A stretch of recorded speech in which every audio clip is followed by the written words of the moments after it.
Hello friends, welcome back to Vijaya fashions. ఈరోజు నేను మీకు చూపించే డిజైన్ చాలా సింపుల్ అండ్ ఈజీ మెథడ్లో అయితే చూపిస్తానండి. రౌండ్ నెక్కి ఒక గ్రాండ్ లుక్ని ఇచ్చే డిజైన్ని ఏ విధంగా స్టిచ్ చేసుకోవాలి ఈ వీడియోలో అయితే చూపిస్తాను. ఇది వచ్చేసి శారీ అండి. శారీ మొత్తం కూడా ఇలా లైట్ పర్పుల్ కలర్ ఈ విధంగా డిజైన్ అయితే వచ్చేసిందండి.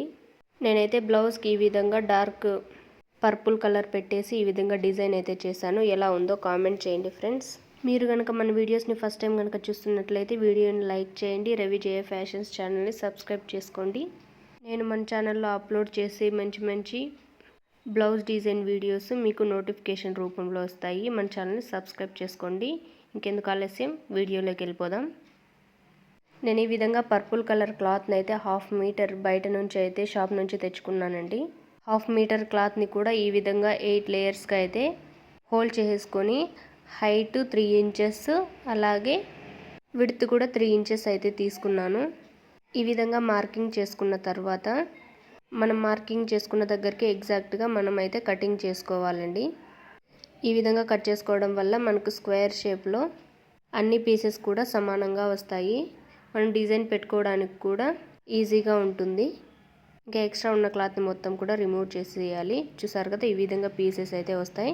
ఇప్పుడు వచ్చేసి మనం ఒక్కొక్క స్క్వేర్ పీస్ని నేను ఈ వీడియోలో చూపించిన విధంగా అయితే హోల్డ్ చేసుకొనేసి మీరు స్టిచ్ చేసుకోండి. ఈ స్క్వేర్ షేప్ పీస్ని నార్మల్గా మనం మార్కింగ్ చేసుకున్న విధంగా కాకుండా క్రాస్గా అనేది మనం హోల్డ్ చేసుకోవాలి. అలా హోల్డ్ చేసుకున్నప్పుడే మనకి ఈ విధంగా షేప్ అనేది వస్తుంది. మీరు ఫస్ట్ టైం కనుక ఈ విధంగా డిజైన్ ట్రై చేస్తున్నట్లయితే వీడియోని 1కి 2 సార్లు బాగా గమనించండి. ఆల్రెడీ టైలరింగ్ తెలిసిన వాళ్ళైతే వాళ్ళకి తెలిసే ఉంటుంది ఎలా హోల్డ్ చేసుకోవాలని చెప్పేసి. ఈ విధంగా మొత్తం పీసెస్ అన్నీ రెడీ చేసిన తర్వాత ఎక్స్ట్రా ఉన్న పోగులనంతా కూడా నీట్గా అనేది కట్ చేసేసుకోండి. ఈ విధంగా ఎక్స్ట్రా ఉన్న పీసెస్ కట్ చేసుకున్న తర్వాత అన్నీ కూడా పక్కన పెట్టుకొని ఇప్పుడు బ్లౌజ్ అయితే తీసుకోండి. బ్లౌజ్ ఈ విధంగా హాఫ్కి హోల్డ్ చేసుకొని నెక్ అనేది కరెక్ట్గా పెట్టుకునేసి అక్కడ మీరు మిడిల్లో కొంచెం ప్రెస్ చేస్తూ ఈ విధంగా అనండి. తర్వాత ఒక మార్కింగ్ డీస్ తీసుకొని ఈ విధంగా మిడిల్లోకి ఎగ్జాక్ట్గా మార్కింగ్ చేసుకోవాలి. టేప్ తీసుకొని మనం నెక్ దగ్గర నుంచి 1 ఇంచ్ గ్యాప్ వదులుకుంటూ ఈ విధంగా నెక్ చుట్టూ కూడా డ్రా చేసుకోవాలి. ఇదే ప్రాసెస్సే మనం నెక్ మొత్తం కూడాను ఈ విధంగానే చేయాలండి. ఈ విధంగానే మొత్తం చేయాలి. మనకి లెఫ్ట్ సైడ్ ఫ్రంట్ నెక్కి అయితే అవసరం లేదండి, ఎందుకంటే మనం బయట పిన్ను పెట్టేస్తాం కాబట్టి లెఫ్ట్ సైడ్ ఫ్రంట్ నెక్కి అవసరం లేదు. ఇక రైట్ సైడ్ ఫ్రంట్ నెక్కి అయితే మార్కింగ్ చేసుకోవాలండి.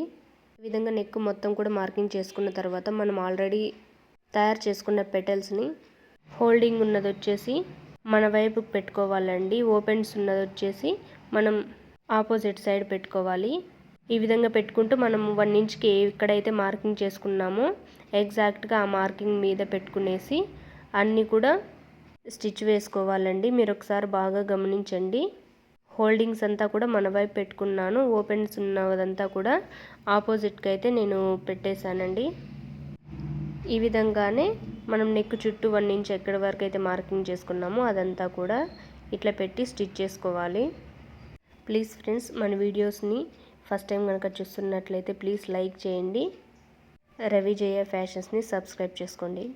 ఇప్పుడు మనం రైట్ సైడ్ ఏ విధంగా అయితే మార్కింగ్ చేసుకొని స్టిచ్ చేసుకున్నామో అదే విధంగానే మార్కింగ్ చేసుకున్న దగ్గర లెఫ్ట్ సైడ్ కూడా ఈ పెటల్స్ అనేటివి పెట్టేసి హోల్డింగ్స్ అనేది మన వైపు ఉండాలి. ఓపెన్స్ అనేది ఆపోజిట్ సైడ్ పెట్టుకుంటూ ఇందాక మనం స్టిచ్ చేసిన ప్రాసెస్లోనే ఈ సైడ్ కూడా మనం స్టిచ్ చేసుకోవాలి. మనం ఈ పెటల్స్ అనేటివి కొంచెం దగ్గరగా స్టిచ్ చేయాలండి. అప్పుడే మనం బీడ్స్ వేసి స్టిచ్ చేసినప్పుడు మనకు దూరంగా కనిపించకుండా డిజైన్ అనేది దగ్గరగా కనిపిస్తుంది. ఈ విధంగా స్టిచ్ చేసిన తర్వాత ఫ్రంట్ నెక్కి వచ్చేసి ఈ పెటల్స్ అనేటివి కొంచెం చిన్న సైజులో అయితే మనం ప్రిపేర్ చేసుకోవాలండి. మనం బ్యాక్ సైడ్ నెక్కి ప్రిపేర్ చేసుకున్నప్పుడు 3 ఇంచెస్ హైట్ అలాగే 3 ఇంచెస్ వెడల్పు ఉంది కదా, ఇప్పుడు 1 ఇంచ్ అయితే మనం తగ్గించుకోవాలి. 2 ఇంచెస్ హైట్ అలాగే 2 ఇంచెస్ వెడల్పు అనేది మనం మార్కింగ్ చేసుకొని పీసెస్ అనేటివి కట్ చేసుకోవాలి. ఈ విధంగా కట్ చేసుకున్న పీసెస్ని మనం బ్యాక్ సైడ్ ఏ విధంగా అయితే బ్లౌజ్కి స్టిచ్ చేసామో సేమ్ అదే విధంగానే హోల్డ్ చేసేసి ఫ్రంట్ నెక్ అనేది స్టిచ్ చేసుకోవాలి. ఫ్రంట్ నెక్కి ఈ పెటల్స్ని మనం స్టిచ్ చేసేటప్పుడు ఓపెన్స్ అనేటివి మన సైడ్ ఉండేటట్టు చూసుకోవాలండి. మళ్ళీ ఒకసారి చెప్తానండి, ఓపెన్స్ అనేటివి మన సైడ్ పెట్టుకోవాలి, క్లోజ్ ఉన్న సైడ్ అనేది మనకు ఆపోజిట్ ఉండాలి. ఈ విధంగా స్టిచ్ చేసిన తర్వాత ఎక్స్ట్రా ఉన్న క్లాత్ని మొత్తం కూడా ఈ విధంగా అయితే రిమూవ్ చేసేయండి. ఈ విధంగా నెక్ చుట్టూ కూడా స్టిచ్ చేసుకున్న తర్వాత నాకు శారీలో అయితే గోల్డ్ కలర్ ఫ్లవర్స్ వచ్చాయని చెప్పాను కదా, అందుకని నేను గోల్డ్ కలర్ లేస్ అయితే ఈ నెక్ చుట్టూ కూడా ఈ విధంగా అయితే స్టిచ్ చేస్తున్నాను. వీడియో ఇంతవరకు చూస్తున్నట్లయితే ప్లీజ్ ఫ్రెండ్స్ వీడియోని లైక్ చేయండి. మీకు ఏమైనా డౌట్స్ ఉన్నా కూడా నాకు కామెంట్ సెక్షన్లో అడగండి, నేను తప్పకుండా రిప్లై ఇస్తాను. ఈ విధంగా మొత్తం కూడా లేస్ తోటి నెక్ మొత్తం కూడా కవర్ చేసేసి డబుల్ స్టిచ్ అనేది వేసుకోవాలి.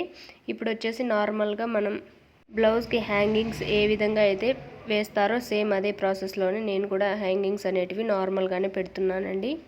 ఇలా మీకు హ్యాంగింగ్స్ అనేటివి ఎట్లా స్టిచ్ చేసుకోవాలో తెలియకపోతే కనుక మన ఛానల్లో అయితే వీడియోస్ ఉన్నాయి, ఒకసారి వెళ్ళి విజిట్ చేయండి. ఈ విధంగా హ్యాంగింగ్స్ అనేటివి ప్రిపేర్ చేసుకొని పక్కన పెట్టుకోండి. ఇప్పుడు వచ్చేసి మనం బ్లౌజ్కి కుట్టిన పెటల్స్కి ఇప్పుడు బీడ్స్ అనేటివి మనం స్టిచ్ చేసుకోవాలి. ఈ బీడ్స్ స్టిచ్ చేసుకోవడానికి నీడిల్కి అయితే దారం ఎక్కించుకోండి. డబల్ లేదా 4 లేయర్స్గా మీరు థ్రెడ్ అయితే నీడిల్కి ఎక్కించుకోవాలి. ఈ విధంగా బీడ్స్ ఉంటాయి కదండి, gold colour beads, sugar beads కంటే ఇవి కొంచెం పెద్ద సైజ్ బీడ్స్ అయితే మీరు తీసుకోవాలండి. ఈ విధంగా తీసుకున్న బీడ్స్ని వీడియోలో చూపించిన విధంగా మనం ప్రిపేర్ చేసుకున్న పెటల్స్ని ఇట్లా హోల్డ్ చేసుకొని ఈ విధంగా అయితే మీరు స్టిచ్ చేసుకోవాలండి. బీడ్స్ని మొత్తం కూడాను మనకి ఓపెన్స్ ఉన్నాయి కదండి పెటల్స్, ఓపెన్స్ ఉన్న సైడ్కి మీరు హోల్డ్ చేసుకోవాలి. క్లారిటీగా చూపిస్తున్నాను చూడండి. ఈజీగా అయితే మీరైతే ఈ విధంగా హోల్డ్ చేసుకొనేసి పెటల్స్ అనేటివి స్టిచ్ చేసుకోవచ్చు. పెటల్స్ అనేటివి ఓపెన్స్ ఉన్న సైడ్ అయితే మీరు లోపల 3 లేయర్స్ అయితే మనకు ఉంటుందండి. 2 లేయర్స్ ఒకవైపుకి మలిచేసి ఇంకొక వైపు అయితే 1 లేయర్ ఉంటుంది కదా, దాన్ని ఒక వైపుకి అయితే మలిచేసి మీరు ఆ పెటల్ని ఇలా చూసారు కదా, ఆ విధంగా అయితే ఈజీగా అయితే మీరు కిందకి డౌన్ చేసేసి అక్కడ నీడిల్ తోటి ఒక కుట్ట అయితే వేసుకోండి. అలా వేసుకున్న తర్వాత గోల్డ్ కలర్ బీడ్స్ ఉంటాయి కదా, అవి మళ్ళీ దానిపైనే స్టిచ్ చేసుకోవాలి. ఈ విధంగానే బ్లౌజ్ మొత్తం కూడా మీరు ఇదే విధంగానే మీరైతే స్టిచ్ చేసుకోవాల్సి ఉంటుందండి. మీకు ఒకవేళ అర్థం కాకపోతే వీడియో అనేది 1కి 2 సార్లు అయితే పూర్తిగా ఎక్కడ కూడా స్కిప్ చేయకుండా చూడండి. ఈ విధంగా స్కిప్ చేయకుండా చూడడం వల్ల మీకైతే ఈజీగా అనేది అర్థమవుతుంది. ఇంతవరకు మీరు డిజైన్ అసలు స్టిచ్ చేయకపోయినా ఈ వీడియోని చూస్తూ కూడా నిదానంగా అయితే మీరు మీ బ్లౌజ్ని మీరే ప్రిపేర్ చేసుకోవచ్చు. ఇదే ప్రాసెస్లోనే ఫ్రంట్ నెక్ కూడా మనం ఈ గోల్డ్ కలర్ బీడ్స్ అనేటివి స్టిచ్ చేయాలి. ఇంకా మన ఛానల్లో శారీస్ తోటి lehenga stitching, frills frock cutting stitching, ఇంకా దివాన్ సెట్స్, పిల్లో కవర్లు, డోర్ కర్టన్స్, ఇవన్నీ కూడా కటింగ్ ప్లస్ స్టిచ్చింగ్ వీడియోస్ అన్నీ కూడా మన ఛానల్లో ఉన్నాయండి. ఇవన్నీ కూడా మనం వాడే శారీస్ తోటి అయితే నేను తయారు చేశాను. ఇంట్రెస్ట్ ఉంటే ఒకసారి వెళ్ళి మన ఛానల్ని అయితే మీరు విజిట్ చేయండి. మనం వాడే ఒక శారీ తోటి ఏ విధంగా మనము కావాలనుకుంటే ఆ విధంగా మోడల్లో అయితే మనం కన్వర్ట్ చేసుకోవచ్చు. ఇంకా మీకు ఏవైనా మోడల్స్ కావాలనుకున్నా కూడా నాకైతే కామెంట్ చేయండి, నేను తప్పకుండా వీడియో చేసి అయితే అప్లోడ్ చేస్తాను. ఇంకా మన ఛానల్ని సబ్స్క్రైబ్ చేసుకోకుంటే వెంటనే సబ్స్క్రైబ్ చేసుకోండి ఫ్రెండ్స్. ఈ విధంగా మొత్తం కూడాను బీడ్స్ అనేటివి స్టిచ్ చేసుకోవాలి. 1 సైడ్ అయితే అయిపోయింది కదా, నెక్స్ట్ రెండో సైడ్ కూడా ఇదే విధంగానే స్టిచ్ చేసుకుందాం. చూసారు కదండి, రెండో వైపు కూడా సేమ్ ఇదే ప్రాసెస్లోనే నేను బీడ్స్ అనేటివి స్టిచ్ చేస్తున్నాను.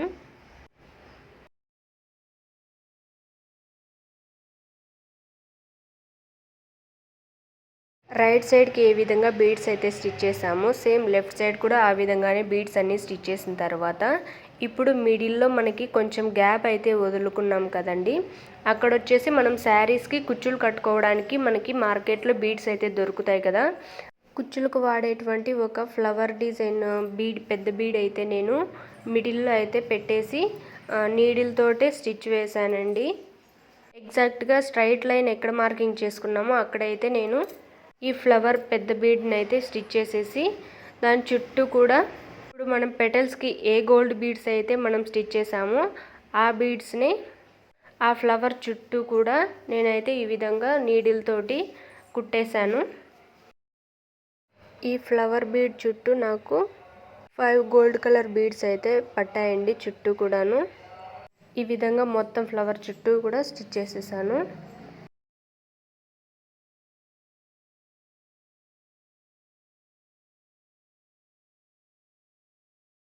ఇలా మొత్తం బీడ్స్ అన్నీ స్టిచ్ చేసిన తర్వాత ఇప్పుడు లుక్ అయితే మీరు బ్లౌజ్కి చూడండి ఎట్లా ఉందో. చూసారు కదా, మొత్తం అంతా నెక్ మొత్తం కూడా డిజైన్ ప్రిపేర్ అయిపోయిన తర్వాత ఈ విధంగా అయితే వచ్చింది. మనకి నెక్కి ఎప్పటికైనా కూడా గుర్తుపెట్టుకోండి, బ్యాక్ సైడ్ కన్నా కూడా మనకు ఫ్రంట్ సైడ్ అనేది డిజైన్ కొంచెం చిన్నగానే ఉండాలి. బ్యాక్ సైడ్ పెట్టినట్టు ఫ్రంట్ సైడ్ కూడా పెడితే మనకి లుక్ అంతగా రాదు. అందుకని చెప్పేసి నేను బ్యాక్ సైడ్ కన్నా ఫ్రంట్ సైడ్ 1 ఇంచ్ అనేది తగ్గించి ఈ విధంగా డిజైన్కి అయితే ప్రిపేర్ చేశాను. చూసారు కదా, మనకి నీట్గా ఫినిషింగ్ అంతా కూడా ఎలా వచ్చిందో. మీరు కూడా ఒకసారి ఈ డిజైన్ అయితే ట్రై చేయండి. ఎలా వచ్చిందో కూడా మీ ఫీడ్బ్యాక్ అయితే నాకు తప్పకుండా తెలియజేయండి ఫ్రెండ్స్. ఇంకా హ్యాండ్స్కి అయితే నేను పెద్దగా ఏం డిజైన్ పెట్టట్లేదు, నార్మల్గానే హాఫ్ హ్యాండ్స్ పెట్టి స్టిచ్ చేసేసాను. బ్లౌజ్ అంతా కూడా స్టిచ్ చేసిన తర్వాత కూడా మీకు పిక్ అయితే నేను వీడియో లాస్ట్లో నేను మెన్షన్ చేస్తాను. ఒకసారి అయితే గమనించండి. ఈ విధంగా అయితే వచ్చిందండి నెక్ మొత్తం కూడాను. వీడియోని చివరి వరకు చూసినందుకు థ్యాంక్స్ ఫ్రెండ్స్. విజయ ఫ్యాషన్స్ని ఫాలో అయిపోండి.